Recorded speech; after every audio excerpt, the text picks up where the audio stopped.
काल वृत्ति नव देवताओं की मूल नायक श्री शांतिनाथ भगवान की आचार्य भगवंत गुरुवर श्री विद्यासागर जी महाराज की परम पूज्य आचार्य भगवंत श्री शमय सागर जी महाराज की परम पूज्य मनवर श्री निर्दोष सागर जी महाराज की समस्त मुनि संघ की जय। परम पूज्य निर्लोक सागर जी महामुनि राज की पंच ऋषि राजों की जय। नमोस्तु भगवान, नमोस्तु नमोस्तु। अपराजित मंत्र के बारे में आपसे चर्चा की जा रही है। आप विश्वास रखिए, ये मंत्र आपको कहीं भी कभी भी पराजित नहीं होने देगा। इसका नाम ही अपराजित है। वो अपने आप में भी अपराजित है और उसकी आराधना करने वाले भी अपराजित हो जाते हैं। अमोघ मंत्र अपने आप में है, सामने वाले को भी अमोघ कर देता है। स्वयं भी महामंत्र है, जपने वाले को भी महान बना देता है। स्वयं भी अनादि निधन है, जपने वाले को भी अनादि निधन शाश्वत पद को प्राप्त करा देता है। आप लोग भजन में सुनाते रहते हैं, नवग्रह उसके रहे पक्ष में जो जपली नवकार। जानते हैं नवग्रह कौन से? नवग्रह रवि ग्रह, सोम ग्रह, मंगल ग्रह, बुध ग्रह, गुरु ग्रह, शुक्र ग्रह, शनि ग्रह और राहु ग्रह और केतु ग्रह। ये 9 ग्रह उसके पक्ष में रहते, उसकी मुट्ठी में रहते हैं। जो इस महामंत्र की आराधना करता है, जाप करता है, ध्यान करता है, भक्ति सेवा पूजा करता है। कोई 10वां ग्रह भी है आपके पास? बस 10वां ग्रह है तो परिग्रह। क्या है?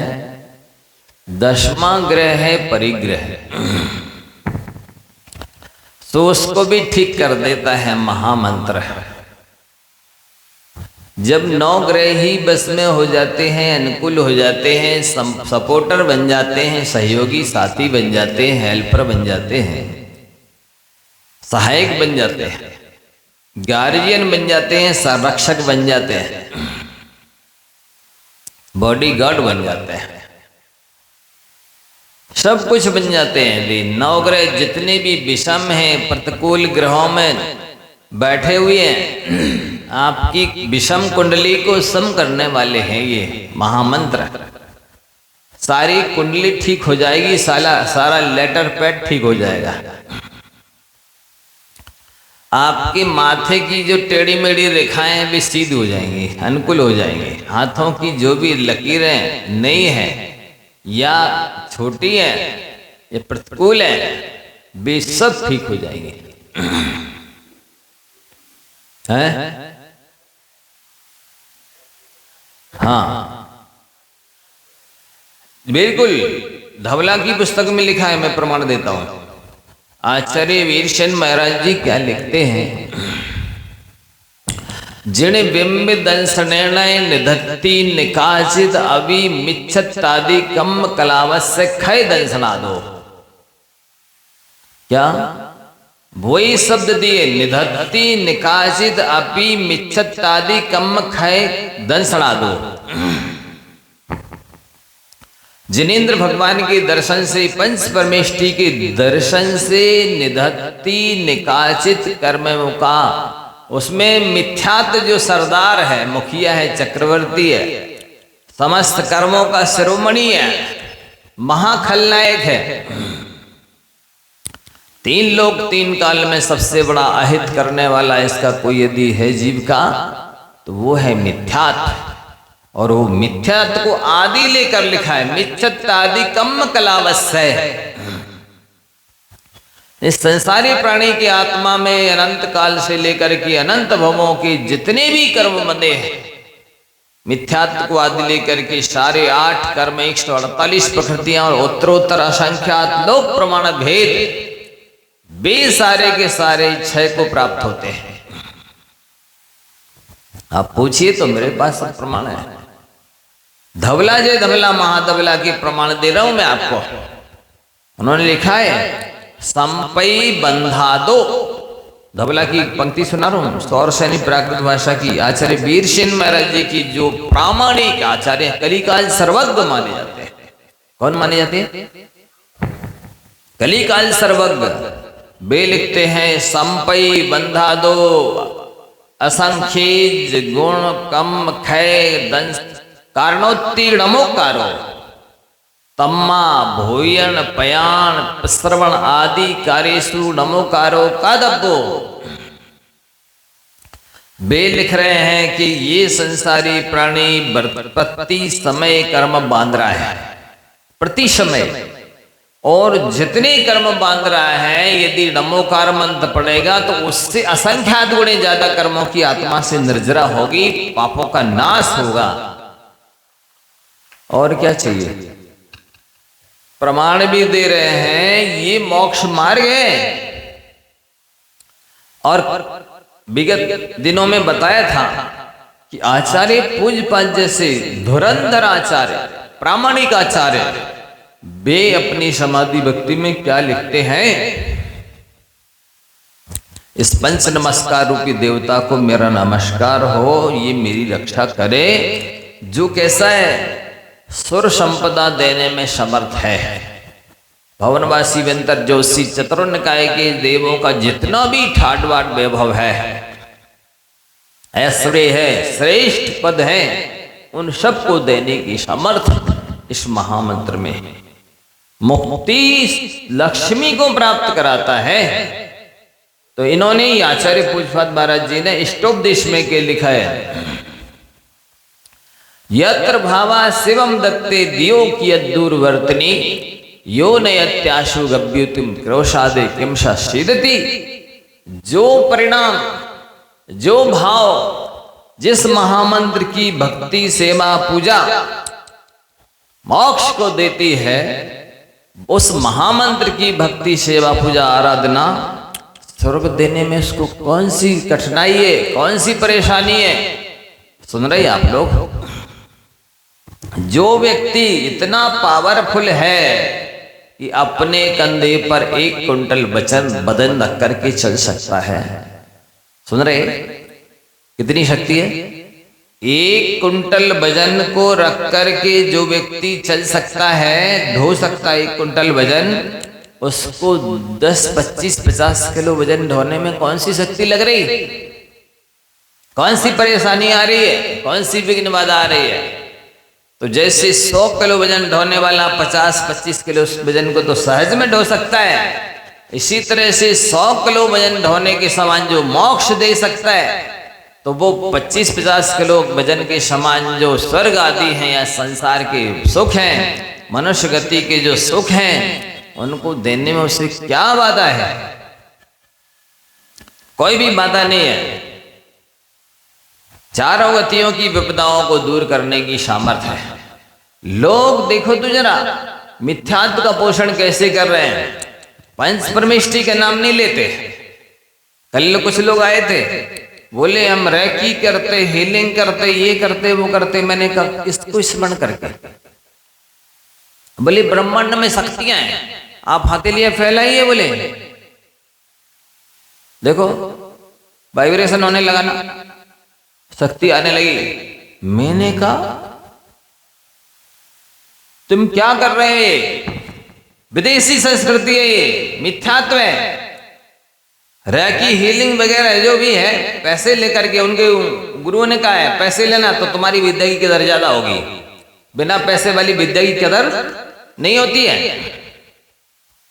तो वो बताते कैंसर ठीक हो जाते हैं, ये ठीक हो जाते हैं। मैंने कहा जिसके पल्ले में पुण्य नहीं है उसको ठीक करके दिखाइए तो हम जाने आप गलत करते हैं। मैंने कहा पहले नंबर पंच परमेष्टि की श्रद्धा भक्ति उत्पन्न कराओ।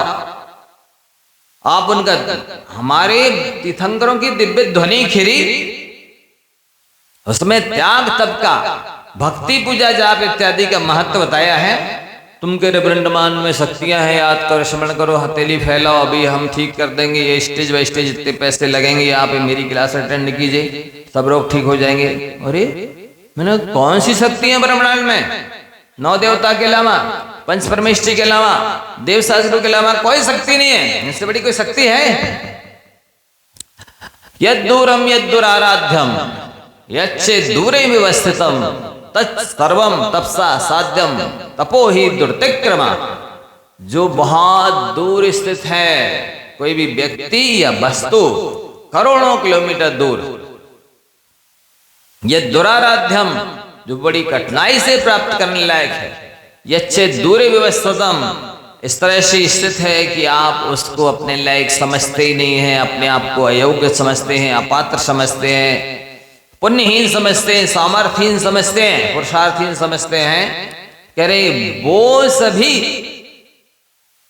तप के द्वारा साध्य है, कुछ भी असंभव नहीं है। तप के माध्यम से करिए तो तप, त्याग करिए, भक्ति करिए, देव शास्त्रों की पंच परमेष्ठी की जाप करिए, इसमें सब कुछ सामर्थ्य है। असंभव भी संभव होता है, दुर्लभ भी सुलभ होता है, अप्राप्य भी प्राप्त हो जाता है। श्रद्धा, जिनके अपने तप त्याग पर विश्वास नहीं है, जिनकी भक्ति में दम नहीं है, हमने कहा वो आप जैसे लोगों से करवाते होंगे इलाज, आप जैसे लोगों के सामने हाथ फैलाते होंगे। हमारे तो तप त्याग में तो ताकत है, हम विश्वास है, और हमारी पंच परमेष्ठी के प्रति भक्ति में विश्वास है। हमें छाया सम्य दर्शन जैसा दृढ़ अकाट्य श्रद्धा से कि नहीं, जो कुछ अच्छा होगा और मोक्ष मार्ग प्रशस्त होगा, कल्याण होगा, इन पंच परमेष्ठी के माध्यम से ही होगा। सुमेरु पर्वत की तरह अचल दृढ़ भक्ति होनी चाहिए। ऐसी आस्था होगी, कैसे नहीं होगा? होता ही है। एक व्यक्ति गया बोटिंग करने के लिए, तो आंधी आई तो नाव डगमगाने लगी। उसने कहा, अरे हे शंकर जी बचाओ। शंकर जी ने कहा मेरा भगत डूब रहा है, चलो भैया। भी जैसी चलने को हुआ है, उतने वो कहता है हे गणेश जी बचाओ। अरे उसने कहा ये तो मेरे छोकरे को बुला रहा है, मैं क्यों जाऊंगा, बुझ जाएगा। उन्होंने कहा अरे गणेश जी ने कहा कि मेरा भगत डूब रहा है, चलो। वो चलने को इतने वो कहता है हे दुर्गा जी बचाओ। अरे उन्होंने कहा वो तो हमें नहीं बुला रहा, दुर्गा जी बुला रहा है, भी जाए। भी चलने को तैयार है, फिर उसने चौथे को चल रहा है। तो ऐसे कोई भी नहीं आया और वो गुट गुट करके डूब के मर गया।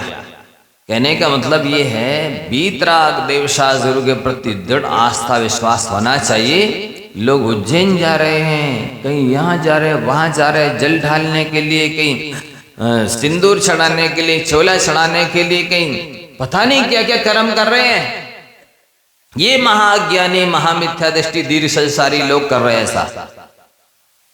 3 लोक के नाथ जिनकी 100 इंद्र पूजा करते नमस्कार करते हैं, इंद्र धर्मेंद्र चक्रवर्ती, उनको छोड़कर जो 3 लोक के सुख देने में समर्थ हैं, अपने भक्तों को स्वयं अपने जैसा बना लेते हैं, उन भगवान को छोड़ करके तुम रागी द्वेषी कामी क्रोधी, जिनका कोई अस्तित्व नहीं है, जिनमें कोई व्यक्तित्व नहीं है, जिनमें कोई धर्म नाम का लेस नहीं है, जो संयमी है, रागी द्वेषी कामी क्रोधी अज्ञानी है, स्वयं दुखी है, संसारी है, तुम उनकी आराधना करने जा रहे हो। धिक्कार है तुम्हारे अज्ञान को और प्रमाद को।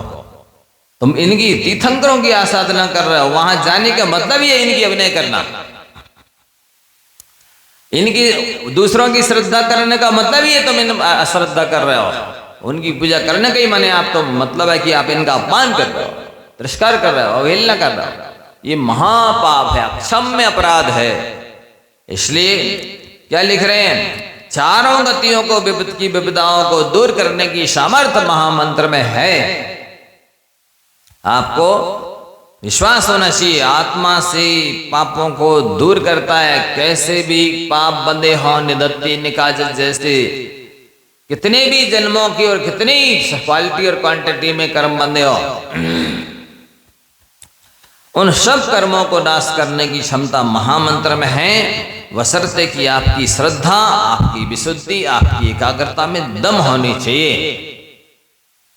क्योंकि अलग अलग श्रद्धा विशुद्धि एकाग्रता होती है तो फल भी अलग अलग मिलता है। पद्म पुराण पढ़िए, उसमें लिखा रावण, विभीषण, कुंभकर्ण एक ही वन में दूर सघन घनघोर जंगल में गए विद्याओं को सिद्ध करने के लिए। जितनी देर में रावण को हजारों विद्याएं सिद्ध हो गई, उतनी देर में कुंभकर्ण को 10 विद्या सिद्ध हुई, विभीषण को 5 ही हुई। तो ये तो अपनी अपनी श्रद्धा विशुद्धि एकाग्रता है। मंत्र वही है, स्थान वही है, लेकिन आपकी श्रद्धा विशुद्धि एकाग्रता में अंतर है, इसलिए एक जैसा फल नहीं मिलता है। आप अपनी श्रद्धा विशुद्धि एकाग्रता को बढ़ाइए, फिर कैसे नहीं होता है काम, होगा। तो इस महामंत्र जिसके कह रहे सुलझे पशु उपदेश सुन, क्यों ना सुलझे पुमान, नाहर से भय वीर जिन, गज पारस भगवान। जिस महामंत्र के प्रसाद से सिंह जैसे जीव प्राणी मांसाहारी भी सुलझ गए और हाथी की पर्याय से भी पारसनाथ भगवान का जीव सुलझ गया। आप तो मनुष्य हैं। देखिए एक कथा सुनाता हूं आगमिक। एक बार अयोध्या में जिस समय राम लक्ष्मण राज्य कर रहे थे, अयोध्या के बाहर सकल भूषण केवली भगवान पधारे। तो जैसे ही मालूम चला राम लक्ष्मण विभीषण इत्यादि सभी अष्टद्रव्य की सामग्री लेकर के बहुत भक्ति भाव से ठाट बाट के साथ गए और भगवान की परिक्रमा दर्शन किया, परिक्रमा की, वंदन की, पूजा किया।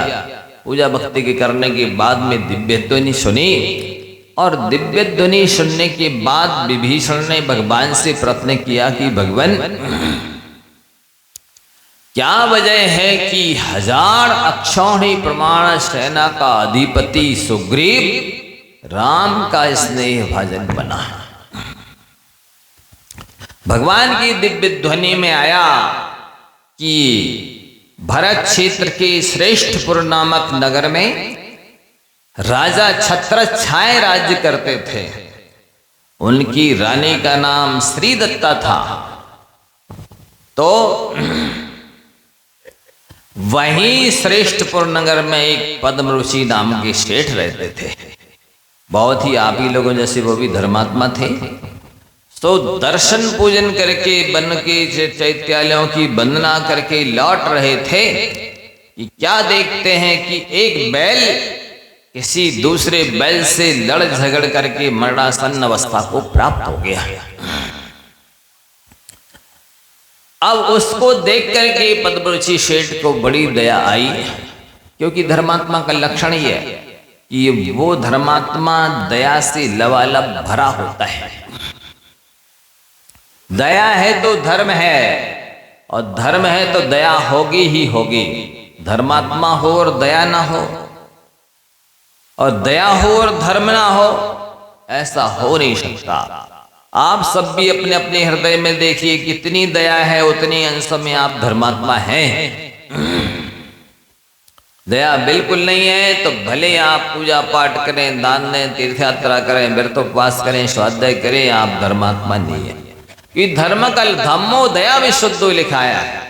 धर्म दया से पवित्र विशुद्ध होता है, वृद्धिंगत होता है। दया धर्म का मूल है, फाउंडेशन है, नींव है, आधार है, स्टेटस है।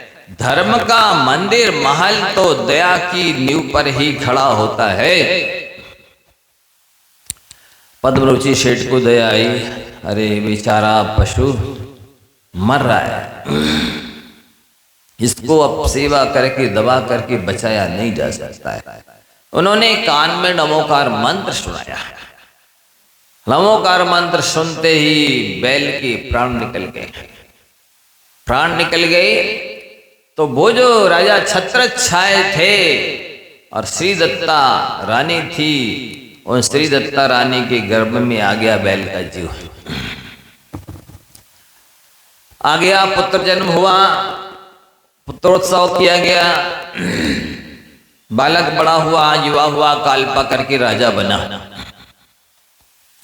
एक बार हाथी पर सवार होकर के सैर करने के लिए जा रहा था, नगर में भ्रमण करते हुए, मुआवजा लेते हुए, सब जगह निरीक्षण करते हुए उस स्थान पर पहुंचा जहां पर वो बैल मरण अवस्था को प्राप्त हुआ था।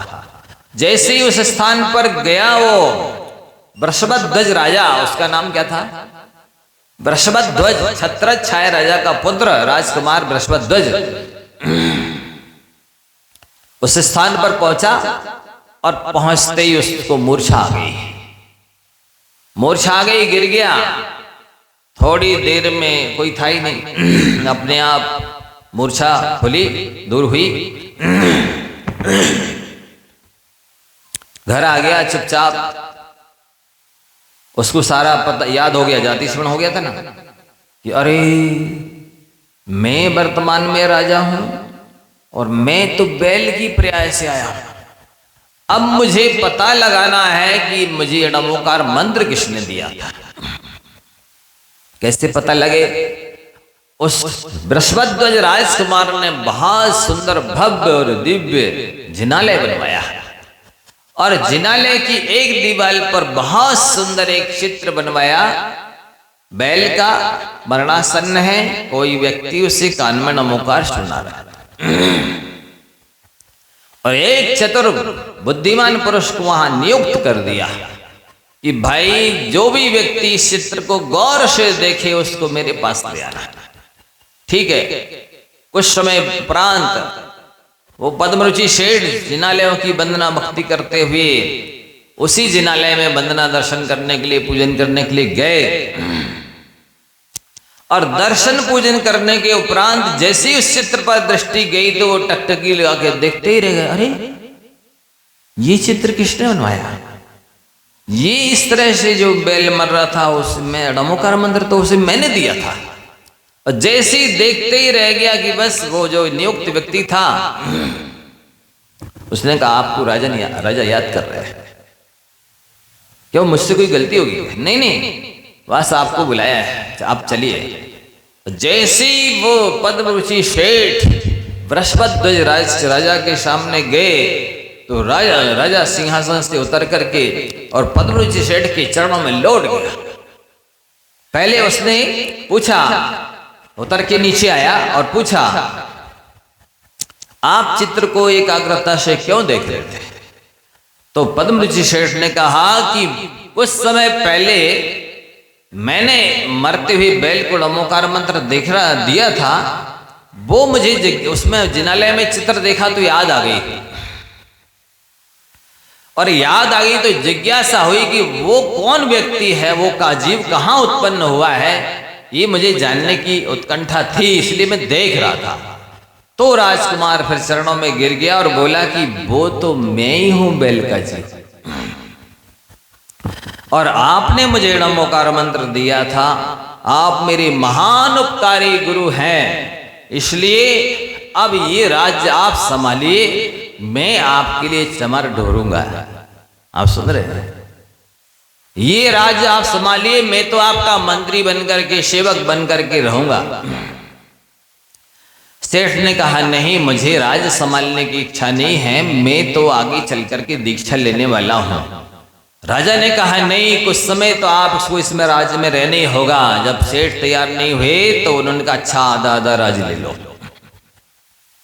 दोनों ने आधा आधा राज्य लिया, राज्य के सुखोपभोग किए। बाद में समाधि मन करके दोनों वृषभध्वज राजा और पद्मरुचि शेठ ईशान स्वर्ग में महान रिद्धिधारी देव हुए और वहां से चल करके क्रमशः भवांतरों में ये जो पद्मरुचि शेठ हैं वो राम बने और वृषभध्वज वो बैल का जीव आगे चल करके सुग्रीव बना। वो जन्मांतरों का उपकार था, उस उपकार को याद आया। देखो ऐसा होता है, नियम है कि आप किसी जीव को यदि एक बार सताते हैं तो वो अनंत बार सताता है। आप एक बार सहयोग करते हैं, वो जन्मांतरों में अनेक बार सहयोग करता है। आप एक बार जान से मारते हैं, वो जन्मांतरों में अनेक बार जान से मारता है। आप एक बार उपकार करते हैं तो वो अनेक बार उपकार करता है। उसको जैसे ही आप देखेंगे, इस जन्म में भी आप अनुभव करना, कि किसी किसी को देख करके तो आपको लगेगा कि इस व्यक्ति के हम पास में बैठ जाएं, इसको पास में बिठा लें, इसको कुछ सहयोग कर दें, इसे कुछ दे दें, आत्मीयता होती है। और किसी किसी को देखकर अपने आप घृणा सी होती है, नफरत होती है, नुकसान करने का, उसको मारने का भाव आता है, उससे दूर हटने का भाव होता है। ये जो उपकार करने का भाव आता है, उसकी वजह है जन्मांतर में उस व्यक्ति ने आपका उपकार किया होगा, हितैषी होगा, वो शुभ चिंतक होगा, इसलिए आपको उसको देखते ही उपकार करने के भाव आ रहे हैं, पास में बिठाने के भाव आ रहे हैं, कुछ खिलाने पिलाने के भाव आ रहे हैं। और जिसने आपको जन्मांतर में सताया है, मारा है, इसलिए अब उसको देख करके आपको उसका बुरा करने का भाव आता है। बंधु, ये जो बैर की और राग की परंपरा है, संख्यात असंख्यात अनंत जन्मों तक चलती है। कितने जन्मों तक? अनंत जन्मों तक चलती है। तो वो देख करके ही और उस सुग्रीव को राम का सहयोग करने का भाव आया जिस समय सीता हरण हो गया था। और जब सीता हरण हुआ तो फिर रावण ने किस तरह से सीता हरण किया था आपको ज्ञात होगा कि जिस समय लक्ष्मण जी गए थे खरदूषण से युद्ध करने के लिए, तो वो बोल गए थे कि यदि मुझे कोई विपत्ति आएगी तो मैं शंखनाद करूंगा, कुछ बोला, सिंहनाद शब्द है, सिंहनाद करूंगा। आप समझ जाना कि मेरे ऊपर विपत्ति हो और आप आकर के मेरा सहयोग करना। अभी तो मैं अकेला ही पर्याप्त हूँ, आप तो सीता जी की रक्षा करिए और मैं जाता हूँ। और जैसे ही वो लक्ष्मण जी गए थे, और जब लक्ष्मण से खरदूषण जीतने में सक्षम नहीं हुआ, उसके पहले ही खरदूषण ने अपने साले जो रावण थे, क्योंकि खरदूषण रावण का बहनोई था, चंद्रनखा ब्याही हुई थी, तो वो बोल गया था कि मैं युद्ध करने जा रहा हूं, आप आइए मेरी सहायता के लिए, सहयोग करने के लिए। और जैसे ही वो रावण विमान से जा रहा था अपने बहनोई की मदद करने के लिए, कि ये चित्रकूट पर ने देखा, अरे ये तो बहुत सुंदर नारी है, इसको तो मुझे अपने पास रखना है, किसी तरह प्राप्त करना है। ये जो बैठे हैं, उसने अपनी अवलोकनी विद्या के माध्यम से सब कुछ अवलोकन कर लिया, देख लिया, जान लिया कि ये कौन कौन है, कैसा है, सब समझ गया वो कि ये राम है, इनकी पत्नी सीता है, और ये लक्ष्मण इनका भाई मेरे बहनोई से युद्ध करने गया है। और जाते समय बोल के गया है कि मुझे कोई विपत्ति आएगी, भीड़ पड़ेगी, तो मैं सिंहनाद करूंगा, आप मेरी मदद करने आ जाना। तो उस रावण ने सिंहनाद कर दिया झूठा मैं सारी से, भैया भैया भैया, बचाओ बचाओ बचाओ। ऐसे कान जैसे कान में ये शब्द पड़े, रामचंद्र जी सीता को वहीं पर फूलों में ढक करके और चले गए। और जैसे ही गए, इधर रावण आया और आप सबको ज्ञात है सीता को हरण करके ले गया। तो जो जटायु पक्षी था, गिद्ध पक्षी का नाम जटायु रखा गया था, तो वो कैसा क्या था देखिए जरा। वहां राम लक्ष्मण सीता वन में प्रवास कर रहे थे कि विचार आया कि अपन भोजन तो बनाते हैं, शुद्ध सात्विक भोजन था उनका, शाकाहारी, और कोई मुनिराज आ जाए तो उनका पड़गाहन करके आहार देवे, फिर आहार करे तो जीवन धन्य धन्य होवे, सफल होवे, मानव पर्याय कृतकृत हो जाए। क्योंकि जो धर्मात्मा होते हैं, श्रावक, जैन श्रावक होते हैं, उनके लिए लिखा गया है मुनि को भोजन दे फिर निज करे आहारे। मुनि को भोजन दे करके आहार करते हैं जो धर्मात्मा श्रावक होते हैं, दयालु श्रावक होते हैं। और आचार्य पद्मनंदी महाराज जी ने तो यहां तक लिखा है कि जो श्रावक आहार नहीं देता है उसका घर घर नहीं है, सांप की बामी है। उसका घर घर नहीं है, पक्षी का घोंसला है। जैसे सांप की बामी में अकेला सांप ही आता जाता है, पक्षी के घोंसले में जैसे पक्षी आता जाता और किसी अतिथि के चरण नहीं पड़ते। ये भी लिखा है कि जैसे किसी का इकलौता जवान बेटा होवे और वो मर जाए तो इतना दुख नहीं होगा जितना दुख साधु परमेष्ठी नगर में विराजमान होवे और आहार ना दे पाए तो उससे ज्यादा दुख होता है। आप देख लो, आपको दुख होता है। यदि आहार नहीं दे पाते हो और आपको दुख होता है तो आप धर्मात्मा हैं, और आहार नहीं दे रहे उसके बाद भी कोई तकलीफ नहीं हो रही, दुख नहीं हो रहा है, आपकी इच्छा नहीं हो रही कि हम अतिथि संविभाग करें, साधु परमेष्ठी को आहार दें, तो आप मिथ्या दृष्टि हैं 100%। इसमें नो डाउट, कोई संदेह नहीं है। सम्यक दृष्टि धर्मात्मा श्रावक आहार ना देवे और खुद खा लेवे, ऐसा हो नहीं सकता। तो सीता कहने लगी रामचंद्र जी से कि साधु परमेष्ठी का पड़गाहन मिल जाए तो कितना अच्छा हो। रामचंद्र जी बोलते हैं, पगली यहाँ जंगल में कहाँ मुनिराज मिलेंगे, अपना ऐसे कर्म का उदय चल रहा है कि अभी तो दर्शन भी दुर्लभ है, आहार देना तो दूर की बात। नहीं, आज तो महाराज आ जाए तो अच्छा है। कलश लेके खड़ी होगी बाहर और कहती देखो वो आ रहे महाराज जी, वो चाणक्यधारी महाराज आकाश से विहार करते। कहाँ सपना देख रही है कि पागल हो गई, बाय तो नहीं लगी, बोलते ना बाय, कहाँ आ जाएंगे महाराज। बोले नहीं आप देखिए वो आ रहे हैं। देखा वाकई में मुनिराज आ रहे हैं और दोनों पड़गान करने खड़े हो गए। और वो गुप्ती सुगुप्ती मुनिराज चाणक्यधारी आकर सामने खड़े हो गए। नवदव भक्ति से ठाठ से आहार दिया। मेरे को तो याद करके ही रोंगटे खड़े हो रहे, आपको क्या हो रहा पता नहीं है।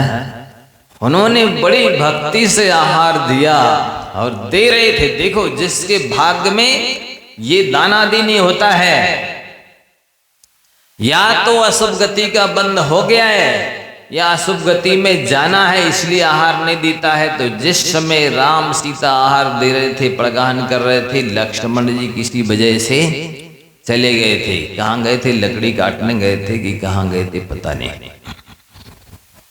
उन्होंने साधुओं का पड़गाहन नहीं किया, आहार नहीं दे पाए। क्यों नहीं दिया आपको मालूम है?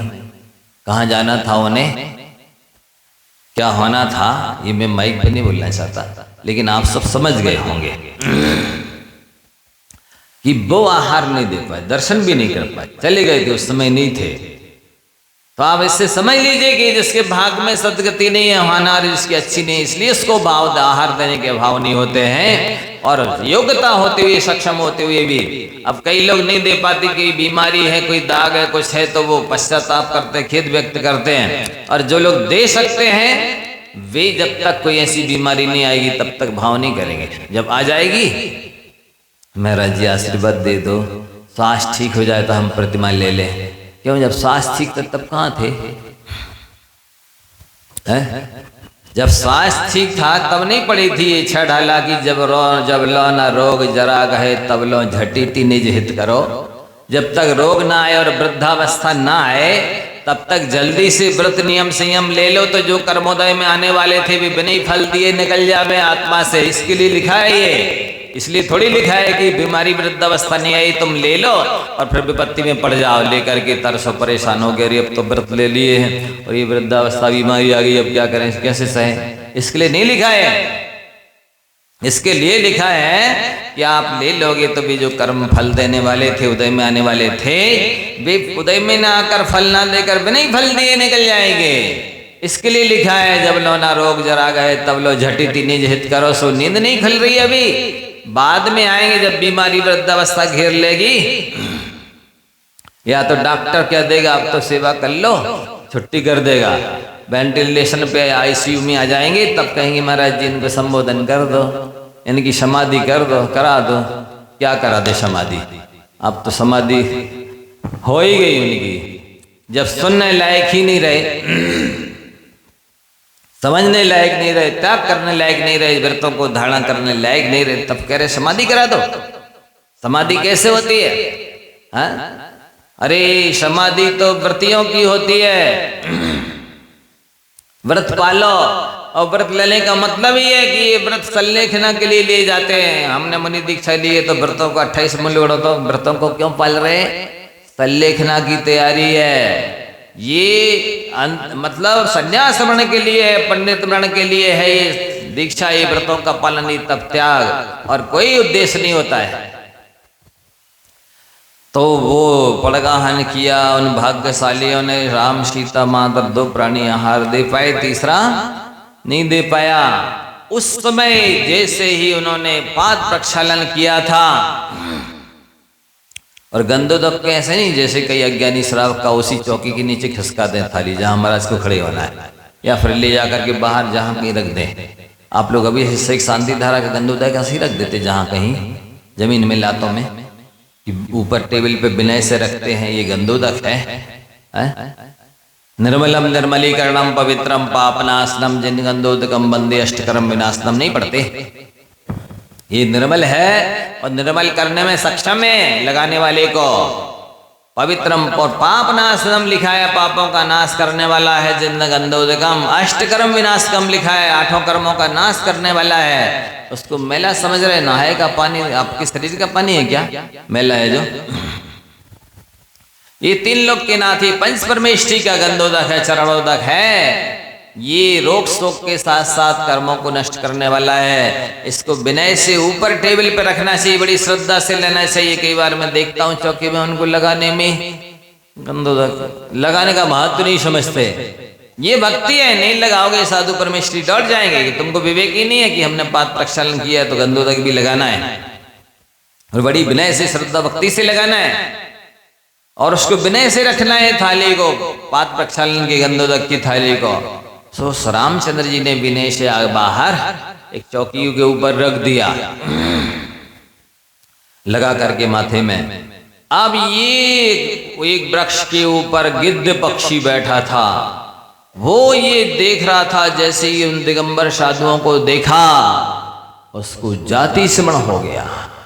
अरे ये तो दिगंबर मुनिराज हैं। ऐसे ही दिगंबर मुनिराजों को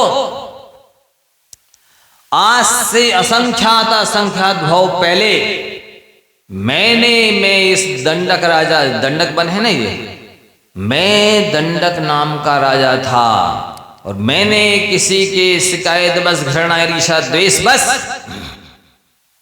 500 मुनिराजों को घानी में पिलवा दिया था। उस भयंकर महापाप कर्म के उद्देश्य में 7म नरक गया। वहां पर बचनातीत कष्ट 33 सागर तक भोगे। इसके बाद राघव मच्छ बना,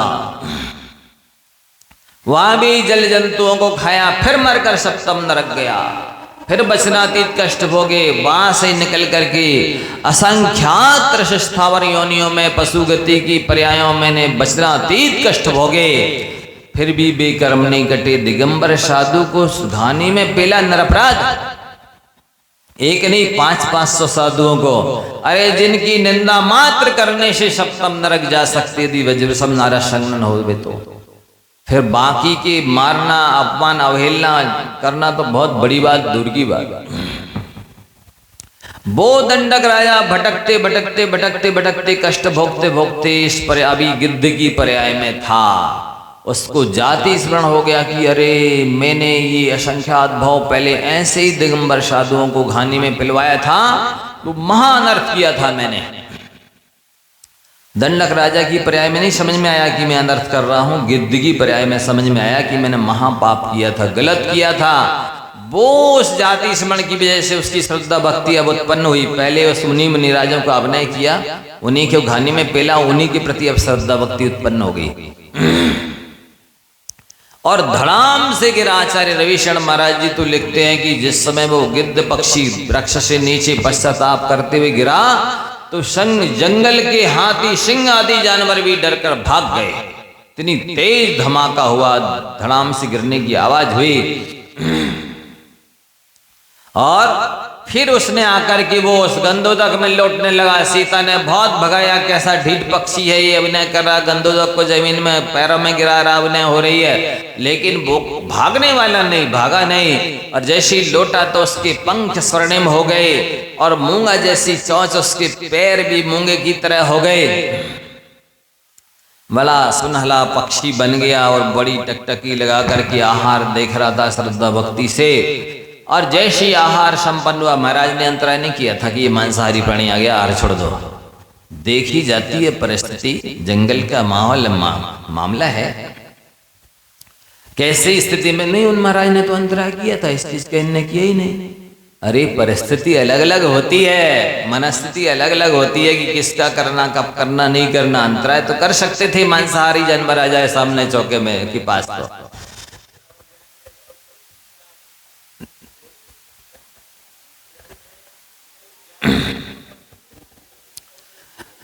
मतलब ये है कि मान लो कोई श्रावक ऐसी धारणा बना ले कि नहीं नहीं मांसाहारी जानवर कुत्ता बिल्ली आ जाए तो अंतराय कर देना चाहिए महाराज को।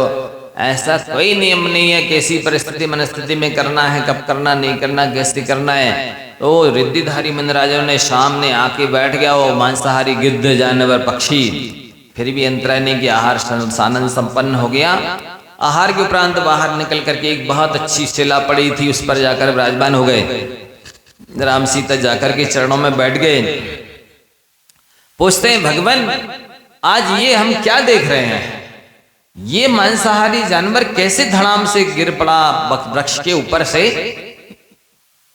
और क्यों ये आपके चरणोदक में लौट रहा था, और इस तरह इसका कितना भव्य और दिव्य स्वरूप हो गया, शरीर हो गया है, क्या है इसका।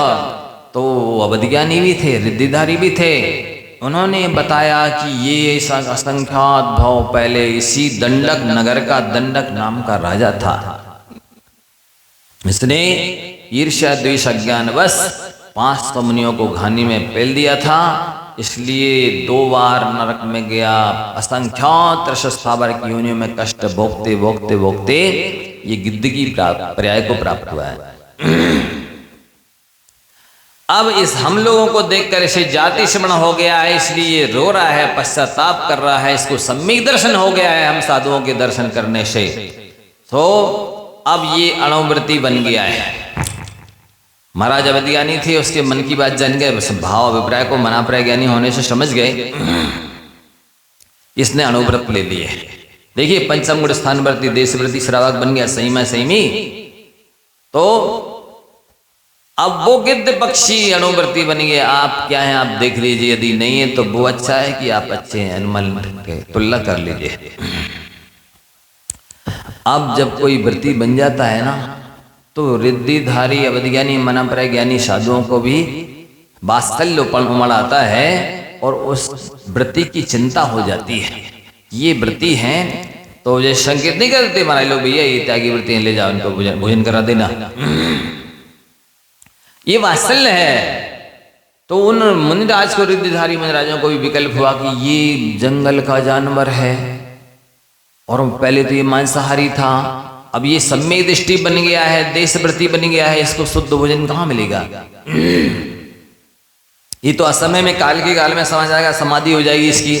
तो रिद्धिधारी मुनिराज कहते हैं सीते अब ये श्रावक की देखभाल आपको करना है, इसको शुद्ध भोजन कराना, जो आज्ञा गुरुदेव आशीर्वाद दीजिए, आपकी आज्ञा सर्वधारी है। जो सम्यक दृष्टि श्रावक होते हैं निकट वे गुरुओं की बात को ऐसे सर्वधारी करते हैं। क्या बोलते हैं उनके कुछ कहने पर, जो आज्ञा गुरुदेव, आप तो आशीर्वाद दीजिए कि हम आपकी आज्ञा का पालन कर सकें। और जो दूर भव्य होते हैं, अभव्य होते हैं, जिनको अभी अनंत भाव धारण करना है, अनंत कष्ट भोगना है, तो वो कहते महाराज जी सोचेंगे, आप कह तो रहे हो विचार करेंगे, मतलब ये विचार माने महाराज जी बिना विचारे बोलने वाले, उनको महाराज को विवेक नहीं है, अभी परिस्थिति वनस्थिति नहीं समझते हैं, कुछ भी बोलते रहते, अब ये विचार करके उत्तर देंगे, सोच समझ करके नियम लेंगे, महाराज जी बिना सोचे समझे देते हैं। ये दुर्भव्य की पहचान है। मिथ्या दृष्टि है, अभव्य हो सकता है, लेकिन जो निकट भव्य होते हैं, सम्यक दृष्टि होते हैं, वो तो कहते हैं मेरा हो भाग्य, मुनिराज ने मुझे लायक समझा, योग्य समझा, मेरे ऊपर कृपा की, मेरे कल्याण की सोची, मैं भाग्यशाली हूँ, मैं पुण्यात्मा हूँ कि मुझे महाराज ने देखा। वो तो देख लें तो भी कहें बहुत बड़े भाग्य की बात है, आपकी बात सुन रही है और बड़े भाग्य की बात है, आपके लिए कुछ बोल रहे हैं और बड़े भाग्य की बात है। आप कोई वैल्यू नहीं समझ रहे, देखने का ना बोलने का ना कुछ करने का, सोचेंगे महाराज कहो खिसक जाए धीरे से या जाए से लौट के ही ना आए। तुम महाराज को धोखा दे के नहीं गए, तुमने अपनी आत्मा को धोखा दे दिया। तुमने दूसरों को नहीं छला है, तुम्हारी आत्मा में ही छाले पड़ गए। कौन सोचता है किसी के बारे में? अरे बहुत भाग्यशाली होते हैं जिनके बारे में साधु लोग, जिसको याद करें, जिसको बुलाएं, जिसको देखें, बोले, पूछे, काम बताएं, महान भाग्यशाली होते हैं, पुण्यात्मा होते हैं, निकट बब्ब होते हैं, उनकी होनार अच्छी होती है, तभी उनको याद किया गया, बुलाया गया, कुछ बोला गया, उनसे कुछ कहा गया है। लेकिन अज्ञानी पशु इसका महत्व नहीं समझते हैं। सीता ने कहा जो आज्ञा गुरुदेव, अहो भाग्य मेरा कि मेरा अतिथि संविभाग व्रत पलेगा, मैं अणुव्रति को रोज आहार करा के भोजन करूंगी तो मेरा व्रत पलेगा, मेरा पुण्य बढ़ेगा और जल्दी से चारित्रमुनि कर्म का क्षय शेषम होगा, हमें शीघ्र ही अच्छे व्रत मिलेंगे, नियम संयम मिलेगा। रोज भोजन कराती, उसको बना करके शुद्ध और शुद्ध करते ही थे वो। अब ये रावण जैसे ही सीता हरण करने के लिए आया तो देखो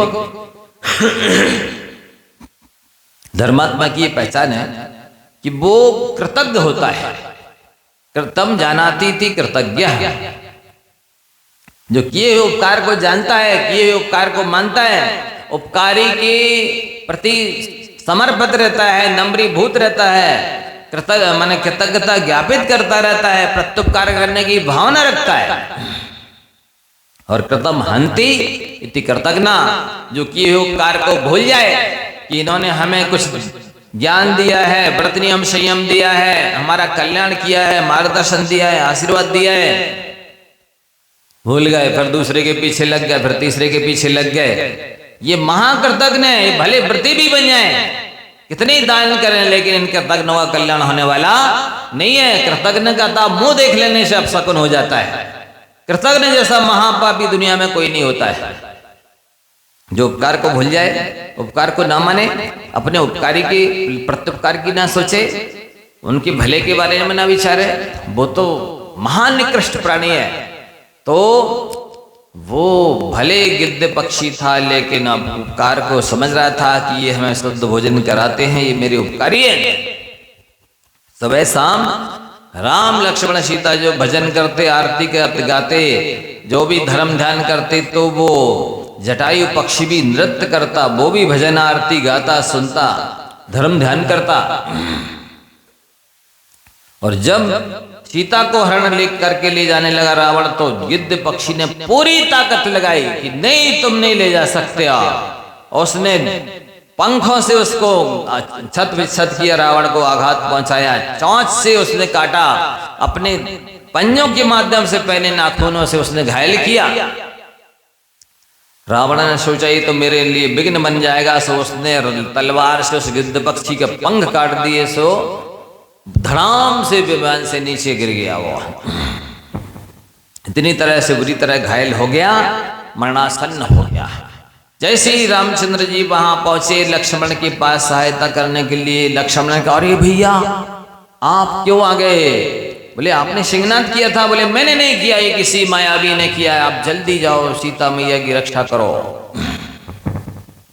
जैसे ही रामचंद्र जी लौट कर आए वहां तक, तब तक तो सीताहरण हो चुका था। अब वे इधर उधर पागलों की तरह घूमने भटकने लगे, आवाज लगाने लगे, सीते सीते सीते कहाँ हो? लेकिन अब सीता हो तो बोले उत्तर दे। घूमते घूमते देखा कुछ दूरी पर वो जटायु गिद्ध पक्षी मरणासन्न पड़ा है। तुरंत समझ गए कोई मायावी जो है सीता को ले गया है, इसने उसका प्रतिकार किया होगा, उसके कार्य में विघ्न डाला होगा, इसलिए इसको मार के चला गया, मरने वाला है। पहले पद्मरुचि शेठ की पर्याय में बैल के जीव को नमोकार सुनाया था, वही पद्मरुचि शेठ नमोकार मंत्र सुनाने के पुण्य से आगे चल करके राम बने हैं। और ये राम अब फिर पुनः उस गिद्ध पक्षी को नमोकार मंत्र सुनाते हैं, जिसके प्रभाव से 5वें स्वर्ग में उत्पन्न होता है गिद्ध पक्षी का जीव। जहां पर कृतांत्र वक्त सेनापति मुनि बन करके तपस्या करके गए हैं, वहीं पर ये जटायु का जीव नमोकार मंत्र सुन करके गया है। भले 19-20 वैभव होगा, विभूति होगी, लेकिन 5वें स्वर्ग में जाना बड़ी मायना रखता है। इस महामंत्र की महिमा बंधो बहुत है। आप क्या समझ रहे हैं कि सामान्य चीज है? नमोकार मंत्र ये तो पाठशाला में बच्चों को पढ़ाया जाता है। अरे ये बच्चों को भी पढ़ाया जाता है, और इसके लिए मिथ्या दृष्टि भी पढ़े तो सम्यक दृष्टि बन जाए, और सम्यक दृष्टि पढ़े तो देशवृत्ति बन जाए, और देशवृत्ति पढ़े तो महावृत्ति बन जाए, और महावृत्ति पढ़े तो वो अनेक रिद्धियां सिद्धियां हो जाए, और उनकी समाधि हो जाए, और कल्याण हो जाए। ये इसकी महिमा तो बचनातीत है बंधुओं। आगे क्या लिखते हैं? किसी व्यक्ति ने अज्ञान से प्रमाद से जहर खा लिया हो और प्राण नहीं निकले हों, इसके पहले उसे होश आ जाए, सचेत हो जाए, समझ जाए कि मैंने गलती कर दी है। जहर खाना तो आत्मघात करने का कार्य है। ये मर्डर करना दूसरे मनुष्य के मर्डर करने से ज्यादा पाप स्वयं के मर्डर करने का लगता है। अब मैंने गलत कर लिया, बचूंगा तो नहीं, जहर खा लिया है, तो तुरंत प्राण निकलने के पहले यदि पश्चाताप कर ले कि हे भगवान मुझसे गलती हो गई है, मैं अपने पाप की निंदा करता हूँ, ग्रह करता हूँ, प्रत्याख्यान करता हूँ, प्रतिक्रमण करता हूँ, प्रायश्चित चाहता हूँ, नमो रिहंताणम, चारों प्रकार के आहार का त्याग करके मर जाए, तो वो जहर खाने वाला भी स्वर्ग में जाता है। ये महामंत्र की महिमा है। जबकि उसने इतना पाप किया था कि वो तो नरक ही में जाता, क्योंकि मनुष्य की हत्या दूसरे की करो चाहे स्वयं की करो, ज्यादा ही पाप लगना है। तुम हत्या करने वाला तो नरक में जाता है। लेकिन महामंत्र की महिमा देखिए और अपने किए पश्चाताप का ये परिणाम देखिए कि दोषों को स्वीकार कर लिया, जान लिया, मान लिया, पश्चाताप कर लिया, आलोचना कर ली, प्रायश्चित ले लिया, और महामंत्र की आराधना करके सारे पाप नष्ट करके स्वर्ग में गया। तो बंधो ऐसा लिखा हुआ है शास्त्रों में। और साधु के लिए तो यहाँ तक लिखा है, आप तो अज्ञान से प्रमाद से कितनी गलतियां करते हैं, पाप बांधते रहते हैं, और साधु को देख करके श्रद्धा भक्ति सेवा पूजा तो गई छोड़ो, निंदा करने लग जाते हैं। और उनके लिए लिखा है कि वे तो 56 प्रकार का भोजन करके भी आके मन वचन काया को एकाग्र करके एक माला फिरले में तो आहार करते हुए भी उपवास का फल मिलता है। क्या का फल मिलता है? चारों प्रकार के आहारों का त्याग करके जो धर्म ध्यान करेंगे, ध्यान अध्ययन करेंगे, जो निर्जरा होगी, वो आहार करके भी एक माला फेरने पर उनको उपवास के फल की नजरा हो रही, पुण्य का बंद हो रहा है। बंदो इसकी महिमा बचनातीत है। और गई बहुत अड़ई थोड़ी, और दिन भर का भूला यदि शाम को घर आ जाए तो भूला नहीं कहलाता है। और अंत भला तो सब भला। अज्ञान प्रमाद से जो हो गया है उसका पश्चाताप करो, आलोचना करो, प्रायश्चित करो, और इस महामंत्र की आराधना करो। क्या लिख रहा है? जिस प्रकार अणु से छोटा कोई नहीं होता और आकाश से बड़ा कोई नहीं होता, आकाशस्य अनंता, और आकाश से बड़ा को उसी प्रकार इस मंत्र से बढ़कर 3 लोक 3 काल में ना कोई था, ना है, ना होगा। इससे बड़ा शक्तिशाली नहीं, इससे बड़ा कोई गुरु नहीं, इससे बड़ा कोई गार्जियन नहीं, इससे बड़ा कोई सेफ्टी सुरक्षा गार्ड नहीं, इससे बड़ा कोई सहयोगी उपकारी सुखी बनाने वाला, भविष्य को उज्जवल बनाने वाला ना था, ना है, ना होगा। इस मंत्र राज की श्रद्धा करो बंधुओं, पंच परमेष्टि की श्रद्धा करो, इसका नाम सम्यक दर्शन है। और पंच परमेष्टि की आराधना, सेवा, पूजा, भक्ति ही दर्शन विशुद्धि है। इससे तीर्थंकर प्रकृति का बंद होता है बंधुओं। ऐसा पार्श चरित्र में आचार्य वादिराज महाराज जी ने लिखा है। और क्या लिखते हैं?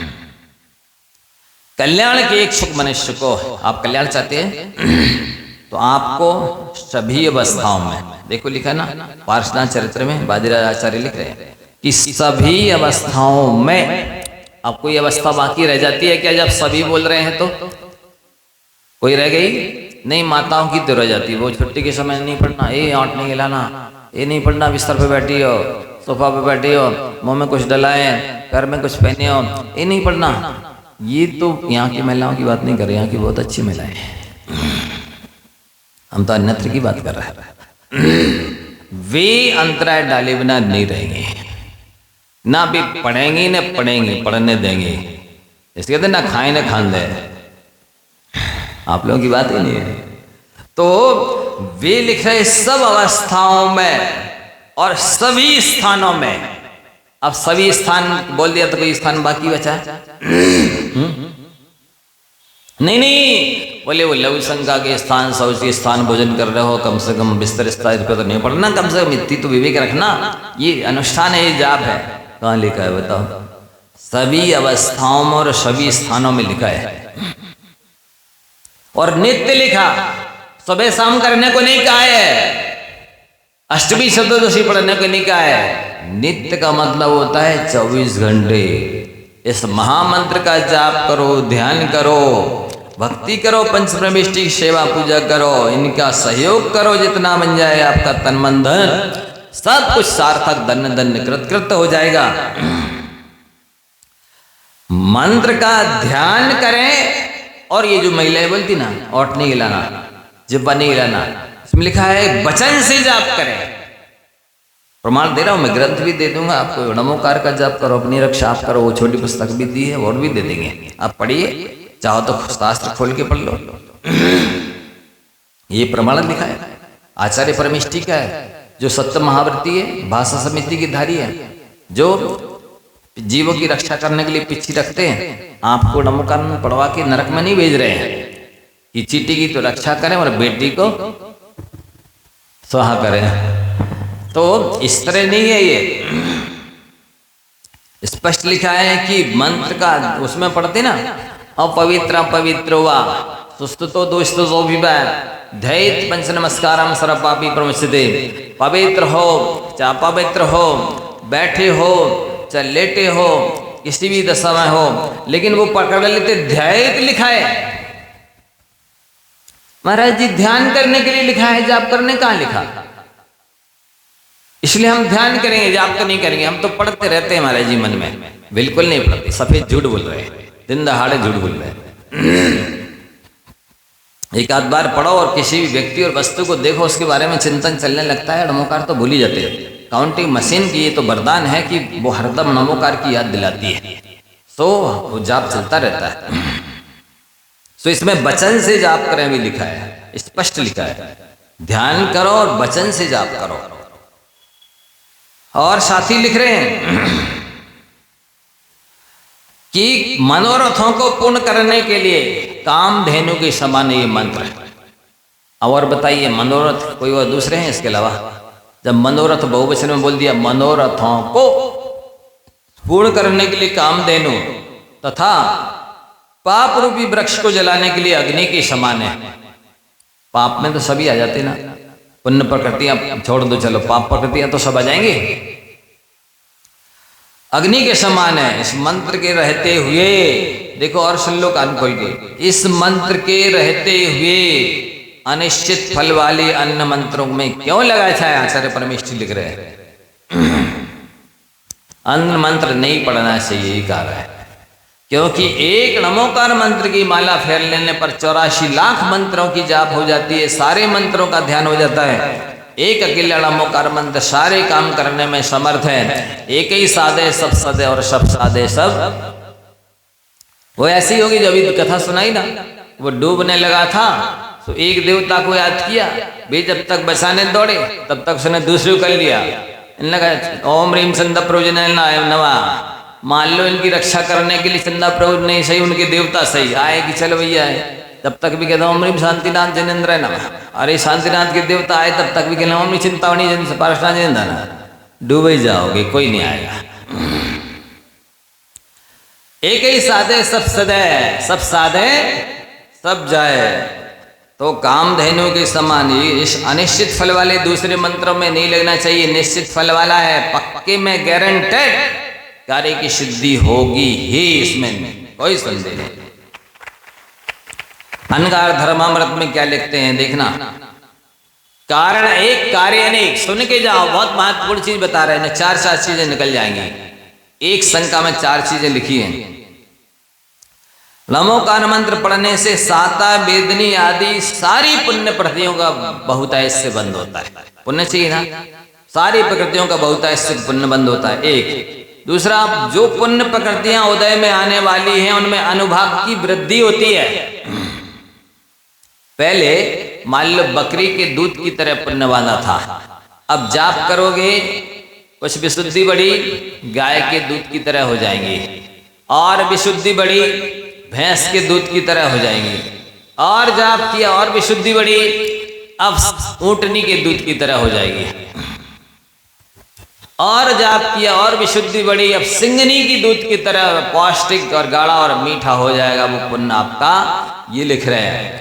और बंधे हुए पाप कर्मों की स्थिति अनुभाग की हानि होगी। अज्ञान प्रमाद से जो पाप बांध लिए हैं वे मान लो हलाहल जहर की तरह थे, अब घट करके जहर की तरह हो जाएंगे। और जाप किया, अब घट करके कांजीर की तरह कड़वे हो जाएंगे। और जाप किया और श्रद्धा विशुद्धि बढ़ाई और घट करके नीम की तरह कड़वे हो जाएंगे। और जाप किया तो ऐसा होगा वो कि जैसे क्षीर समुद्र का मीठा पानी, उसमें एक जहर की कड़िका, बोलो असर करेगी, कोई प्रभाव डालेगी, उसको कड़वा कर सकेगी क्षीर समुद्र को? ऐसे हो जाएगा। बंधे हुए पाप की स्थिति अनुभाग घटते जाएंगे, घटते जाएंगे। जैसे मान लो अभी एक पर्दा यहाँ डला है, वो जेजम का मोटा पर्दा है। अब मान लो जाप किया, अब मोटा होकर के वो घट गया, अब वो बचा लट्ठा के पर्दे की तरह। और जाप किया, अब वो घट करके और हो गया ये पूजा करने वाली धोती की तरह। और जाप किया, अब वो हो गया मच्छरदानी की तरह। समझ रहे आप? इस तरह से पाप प्रकृतियों का स्थिति अनुभाग घटता जाता है, पुण्य प्रकृतियों का स्थिति अनुभाग बढ़ता चला जाता है। 3 काम। चौथा काम है नवीन पाप कर्म का बंध रुकता है। मना त्रयतेति मंत्र वर्तमान में जाप कर रहे हो तो वर्तमान के तो पाप बंधेंगे नहीं, पुण्य ही बंधेगा। ये 4 फल एक जाप करने मात्र से होते, याद हो गए? एक तो साता वेदनी आदि सारी पुण्य प्रकृतियों का बहुतायश से बंध होगा। दूसरी बात, जो पुण्य प्रकृतियां उदय में आने वाली हैं उनमें स्थिति अनुभाग पुण्य का बढ़ेगा, गाढ़ा होगा, मीठा होगा, पौष्टिक होगा। तीसरा, जो पहले से अज्ञान प्रमाद से पाप बांध लिए हैं उनका अनुभाग स्थिति घटेगी और नवीन पाप का बंध नहीं होगा। बहुत बड़ी उपलब्धि है। यदि पाप निरोधोन्यो शम, अरे ज्यादा समय हो गया, घड़ी नहीं देख पाई। आगे की चर्चा अपन आगे करेंगे। अभी जिसने ना लिया हो 1 लाख माला का नियम, मेरी बात बनो ले लो, बाद में पछताओगे नहीं तो। यदि निकट भव होगे तो जरूर ले लोगे। दूर भाव, जितना लंबा उपदेश सुनाना पड़ रहा है उसके बाद ले रहा है, उसका मतलब उतने लंबे संसारी हो, और जितनी जल्दी ले रहे होते हैं उतने निकट भक्त। तो ये पहले भाग की परीक्षा भादों की पहले पक्ष में होने वाली है। आप सभी लोग पढ़ें, और प्रश्न पत्र और पेन और कापी सब कुछ दिया जाएगा, सम्मानित भी किया जाएगा। दूसरी बात, चतुर्मास के समापन पर जिसके सबसे ज़्यादा नमोकार मंत्र का जाप होगा उन्हें भी सम्मानित किया जाएगा। इसलिए आप लोग खूब जाप करें और पहले भाग का स्वाध्याय करें। ठीक है। जा वाणी के ज्ञान ते सूझे लो कालो, सो वाणी मस्तके नमो सदा देतु दो। हे वाणी भारती तोह जपो दिकरें, जो तेरो शरणागहे सो पावे सुख। देव भजो अरिहंत को, गुरु सेवा निर्ग्रह, दया धर्म पालो सदा, यही मोक्ष का। सभी लोग नमो।